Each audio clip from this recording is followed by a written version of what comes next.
first of all, thank you, Gail. Thank you to the Chamber team for inviting me here to talk today. I'm excited about this conversation. A little backstory as to how we got here to this presentation. About 2024, we found myself and our firm in the middle of about 4 or 5 different business transitions. One of those that actually failed. And I paid attention to that. And so I went out, got some formal education around it. And that's where we became a certified exit planning advisor. And the more that I studied this, I noticed that nationwide, there are other parts of our country where we're talking about exit planning. But when I focused here into what I call rural America, we've got an office here in Wyoming and an office in Eastern Iowa. In both of those market areas, there's no one in the States that are talking about exit planning. And so when I picked up on that, of course, I called up the chamber and I said, hey, how can we help educate about this?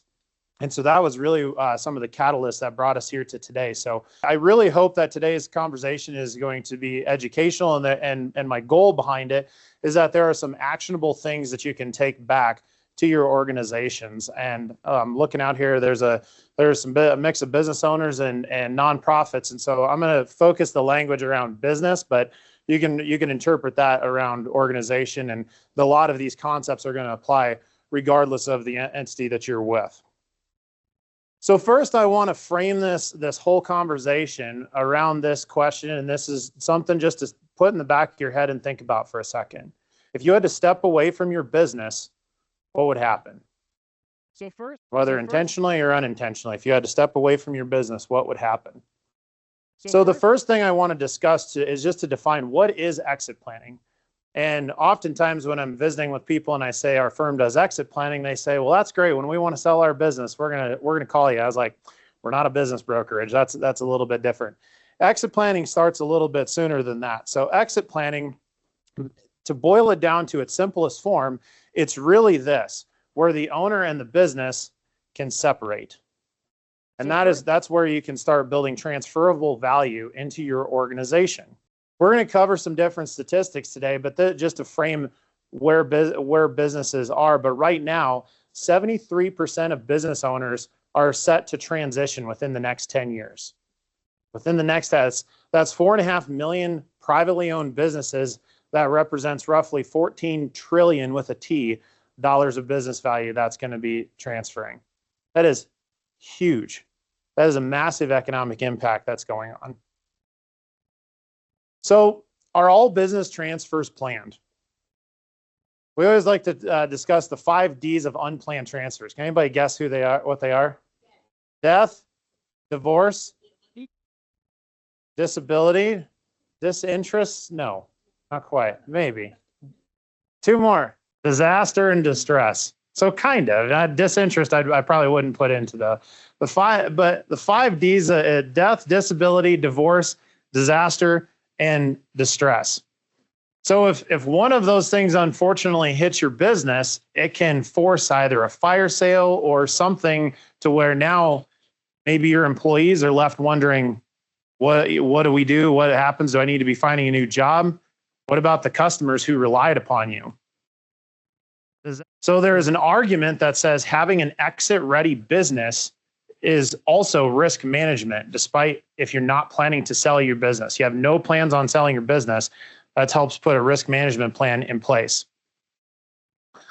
So again, going back to that person that I talked to is saying, hey, I'm not planning on selling my business. Why would we talk about it if we're not planning to sell? So here are some more good statistics. The 75% of business owners want to sell in the next 10 years, but only 13% have a formal exit plan. And the more staggering statistic to me is that 75% regret selling within the first year after selling their business. And so exit planning really needs to be holistic around all of that. There was a study that came out from the Exit Planning Institute called the National Readiness Assessment, and they included some different generational insights that I filtered throughout this presentation that really gives some insight as to who these people are, who is this 4.5 million businesses that are going to be selling. In the next 5 years, almost 60% are the baby boomer generation, 40% Gen X, and half millennials are planning to sell in the next 5 years. So when we're discussing that, we look at this the baby boomers represent with 60% of them, 87% have no personal post-transition plan. So they have no plan past that, which starts to get into a piece of why do they regret selling their business. 85% of baby boomers have no business transition plan in general. 54% have not sought advice on their exit. And this is really interesting that, going back to 48% of millennials, which is me, are looking at exiting their business in the next 5 years. So some of you may have came here looking at how can I help grow my business using the concepts of exit planning. So I want to just frame this piece into you all are now part of an M&A advisory committee. So imagine that you're buying a business. Funding's not an issue. You can buy whatever you want. So what qualities is what I want us to focus on. What qualities of a business do we want to look for? So I've got two companies up here that are an option for you to buy. Company A has a team environment. They have documented systems and processes. They have a diversified customer base with really deep relationships with those customers, and they have a defined brand and culture. Company B, on the other hand, has a heavy dependence on the owner. Everything bottlenecks with the owner. There's individualized processes for everything. There's a singular main customer with a lot of smaller customers, and they have an unknown identity or in cultural hostility. Who wants to buy Company B? Any takers? So Company A is obviously the more attractive. When we put ourselves in a buyer's seat, looking at our businesses, Company A is much, much more attractive. So let's change the question. You have two friends that own businesses that are talking to you and want advice to grow their business. So which business is going to grow faster? Friend A has a team environment, documented systems and processes, diversified customer base, and a defined brand. Friend B has dependence on the owner, individualized processes, singular customer, and cultural hostility. Who's going to grow faster? Company A. So we can make the case to this that says what is good to sell a business is also good to grow a business. This was one of the main things that I knew as I was starting into this exit planning process that really helped clarify around this, that even though we have no intention of wanting to sell our business, there's a risk management argument to say, this is good risk management to have an exit ready business, but also those same concepts that make it attractive to sell also positions us very well for growth. So let's talk about business growth. If you're here for this would be the one thing that I would say for you to pay really close attention to and write these down. I talk about intangible capitals, and let me define that. It's a little bit of an accounting term, but intangible capital means that it's not a physical asset. We're not talking about equipment, real estate, anything like this. Intangible capital is what makes up blue sky, if you've ever heard of that term. It's the additional ancillary value in a company. And we call them the 4 C's. It all boils down to human capital, customer capital, structural capital, and social capital. I'm going to dive into each one of those. Human capital, this is the strength of your people. This is your talents. We've heard that phrase before of saying, if we take care of our people will take care of our customers. Human capital is really measured based off of that. A company with strong human capital is not overly dependent on the business owner. When I'm talking with business owners, I like to make the test of saying, could you go on a 6-week vacation and not answer your phone? Because in 6 weeks, somebody is going to be forced to make a decision. And if you come back and your business is still standing, you probably have strong human capital. Customer capital. This reflects the value of your customer relationships. Again, going back to are these diversified across a wider customer base, or are you tied to where you have a majority of your revenue coming from one singular customer? We want customer relationships that are deep, loyal, and contractual is even better. Well, the attorneys like to use that term for loyal. Recurring revenue streams. In the M&A space, there's a lot of talks about having recurring revenue. That's why SaaS companies, software as a service, became so popular, because we all are paying a mountain of subscriptions in here every month, and oftentimes we've forgotten about some of those subscriptions. And so that is all recurring revenue that comes into the business. And the more indispensable or valuable or arguably critical to your customers, the higher that customer capital is. Structural capital is something that I can personally attest absolutely changed our business. This is really focusing on your systems, your processes, your technology. What is the structure of the financial structure of your business? And this is really when you can start looking at how can I create a scalable business, a scalable organization. And again, we looked at it from a risk management perspective. I remember I had a client one time, and their office manager pretty much ran everything. And I asked them the question, I said, what happens if she doesn't show up to work? What happens if she has a medical situation and she's in the hospital for 6 months? How's your business going to run? They had no written processes. Everything was based off of what she had stored up here. It was a huge risk to their business. After that, they started taking this and systematizing it down. It also, if you are growing your business, it really helps shorten up your training curve. Because when you have a new hire that comes in and you have to go, okay, this is how we do this process. This is how we do this process. Versus if you can say, hey, here is all of our defined, documented processes, it really helps them accelerate that learning curve. Scalable means that you have your business in a position to where it can grow. And I'm going to use the term at an exponential rate. So as an example, if you have a business and let's just say that your business did $500,000 of top line revenue, and then the next year it did 510, the next year it did 520. You're growing, but at a slower rate.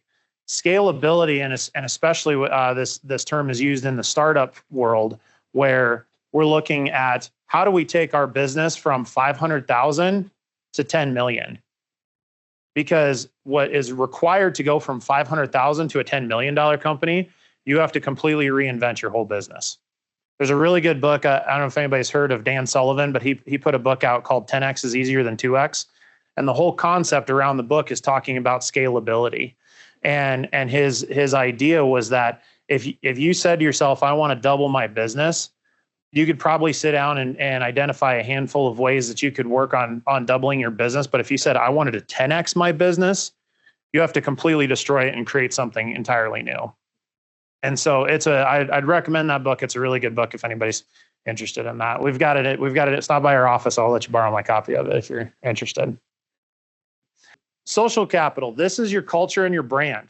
This is the collective energy. And when I talk about it, there's on one side, if I have a little swoosh or a check mark, anybody know what that is? Nike, absolutely. So everybody immediately recognizes that brand. But it's also, do your employees enjoy coming to work? It's also, what is the culture like? When a customer walks into your business or interacts with anybody in your organization, what does that feel like? And so there's a difference there to where it really builds on social capital. People that enjoy being there project that out to the customers and make it an enjoyable experience for them. So again, this is something to think about. How does your business grade on the 4 C's? And this is the one thing that I would take away from today. I saw some pictures being taken. That's great.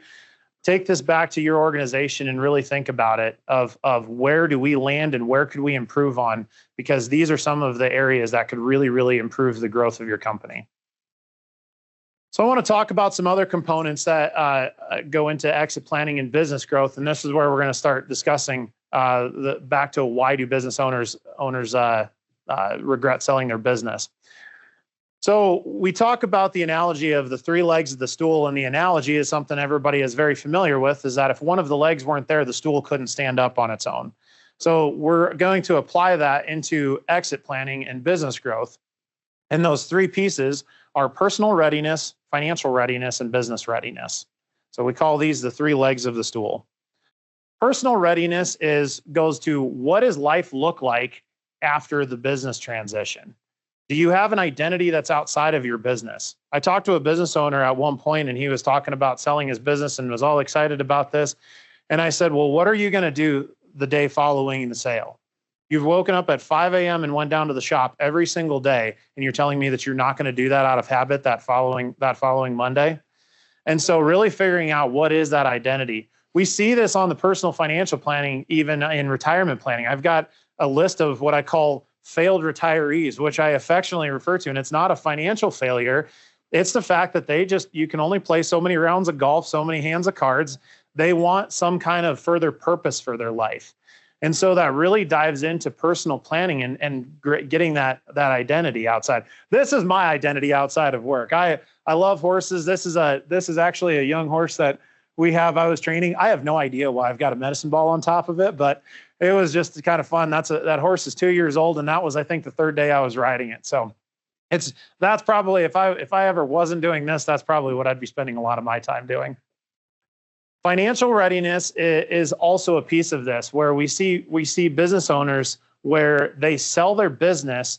Now all of a sudden they have this giant chunk of money that's sitting in their account. And how do they create their income off of that? How can they still live that same lifestyle? And so we do what's called a wealth gap analysis, is we figure out, what does your business have to be worth to be able to provide you the same salary and benefits that you have today working inside of your business. And so being able to do that, and then just, again, even if you do have a really good liquidity event, as we call it, so you get a giant chunk of money in from selling your business, how do you manage that? Oftentimes we find the math that the answer is not leaving it sitting cash and just watching it dwindle down. That's both psychologically, that's not good for you, and mathematically it's not good. So it gets into that question of how do we pull income off of this and make sure that we can maintain our same lifestyle. So it doesn't make sense to sell your business and then all of a sudden go back into where you have a much more reduced lifestyle. And the last piece of it is the business readiness. Is the company ready for a transition? And this is really going back to those 4 C's. Where do you stand? The stronger your 4 C's are, the more ready your business is for that transition. And whether that's a transition to the next generation, whether that's a transition to a third-party sale, whether that's a management buy-in, buy-out, et cetera, the business has to be ready for that shift, and that has to be done well. So as you can tell, if any one of these 3 are off, that puts an imbalance into that 3 legs of the stool, and it can collapse the deal. Did I answer your previous question of why business owners regret selling their business afterwards? Largely, a lot of it comes into play with personal readiness, having some kind of identity outside of it. Oftentimes, it's actually not the financial component. There's a lot of people. We're blessed to have a lot of financial service professionals here in our area. And so there's a lot of people that can help on that piece of it. Making sure that the business is ready, assuming that all happens, you sell your business, it mostly the time gets into the personal side, because your identity is so tied to that business that all of a sudden, when you no longer have that business, you feel just like a piece of you is gone. So getting a personal identity outside of the business is critical. So where do owners stand currently? So again, I'm going back to some different studies that I'm going to be citing inside of this, just to frame up why this is such an important conversation, and why, when I was looking at this a year or 2 ago, I thought this is so important to be educating on. Percentage of owners with formal education planning. Millennials are very up on the high side of that, and I think that's also why so many millennials are looking at business succession, business transitions, whether they're looking at selling a business. There's become a big trend on TikTok and things about talking about, owner absentee businesses and things like that. There's a lot of millennials that are involved in that. Gen X and baby boomers, that starts to fall off. Awareness of all exit options by generation. There continues to be this similar trend here. Again, when I talk to business owners about exit planning, they go to, well, I'm not ready to sell my business. Well, that is a option. So I'm going to dig into a few of these that are here. Planned exit options by generation. So the first option that's up here is a family succession. So like I was saying, if you're passing it down to the next generation inside of the family. Another one that I see occasionally, I've seen a few of them around in this area, is an ESOP. Anybody know what an ESOP is? Employee stock ownership plan. Employee stock ownership plan. An ESOP is where you actually sell the business to the employees.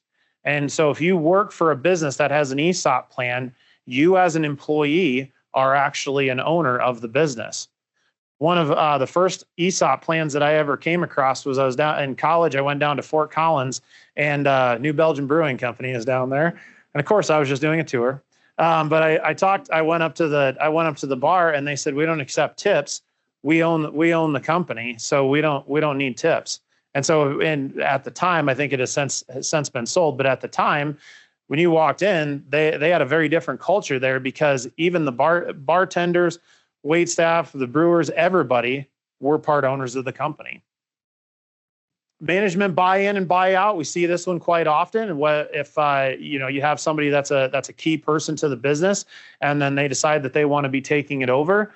Sale to existing partners. A lot of professional services, we see this, to where there's other partners that are inside of the business, and then they are effectively the exit plan for others. And then lastly is an external sale. So what's next? This starts to get into that question of, okay, after you sell your business, what's your next plan? What's the next chapter of your life look like? Baby boomers, the majority are retiring. A few of them are consulting. Philanthropic and civic work. Should be pretty impressed about how much that shows up that's on here. So that's great. Gen X, largely again, retire, invest into another business. Millennials are, by no surprise, largely investing into other businesses. Some are retiring, maybe the elder millennials. And there's also 17% of baby boomers that have no plan at all, 9 and 8% of Gen X and millennials, which tells us that there's still a problem with that personal readiness planning. So how do we work through exit planning? So this is not intended to be a sales pitch. This is intended just to be an education of our process, so that you can take this and run with it. The Exit Planning Institute has what's called the value acceleration methodology. This is something that we have adopted and largely spread. I thought it was so good that we largely spread it across all of our business. There's 3 phases that this process goes through. There's the discover, the prepare, and decide. And so each of these diamonds is a gate. And so you can imagine a toll that has to be paid to go through that gate. So in the discover phase, it's all about figuring out what is existing. So we do a business valuation on the company to get an idea of where does the value of the company stand today. We do a business readiness assessment, a business attractiveness assessment, and a personal readiness assessment. I'm happy to send those out if you guys want to take a look at those and see what those assessments look like, and maybe if you want to do a self grading. And then we also do gap analysis, to where we calculate out what is that wealth gap that we need our value to be in order to maintain our same lifestyle after exits. We look at everything through the lens of we're going to sell our business next week.